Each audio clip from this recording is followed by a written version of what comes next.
time. The final checks are being done on an old steam engine. I have the best job in the world. I get to play with trains. Kevin Dodd is an engineer with the Valley Railroad Company in Essex, Connecticut.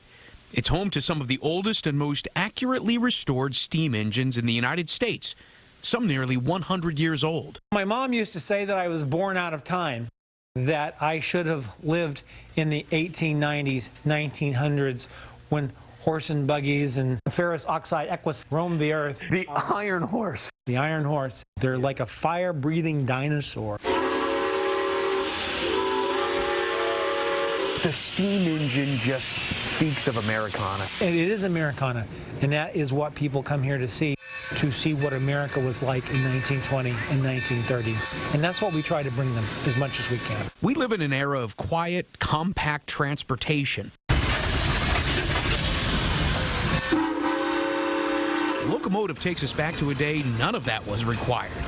It runs on coal, burning 60 pounds per mile. You started off as the guy shoveling coal into the engine, and now you're the president of the railroad. I liken what I do to an orchestra. I hold the baton and I lead, but the people here make the music.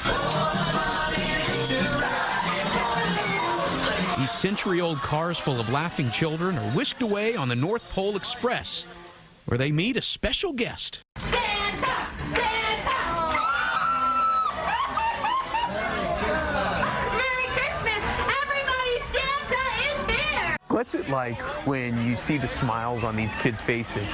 Oh my gosh, I have to tell you, that is the payoff for what we do.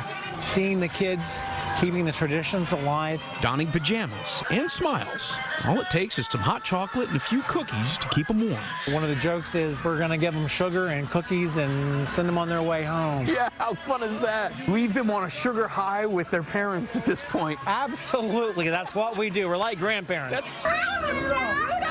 Whether it's the characters or the sight of these symbols of yesteryear, everyone feels like a child. It's a child's dream.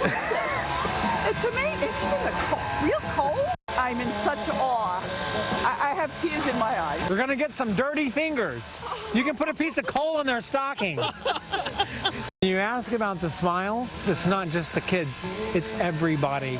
And the interaction, it doesn't get any better than that. A sense of holiday spirit, the holiday magic that is Santa Claus, family time, the family values.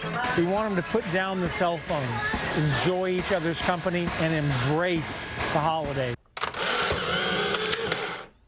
Smiles all around. Pretty special there. To rebuild these steam engines, it takes 500 people, most volunteers.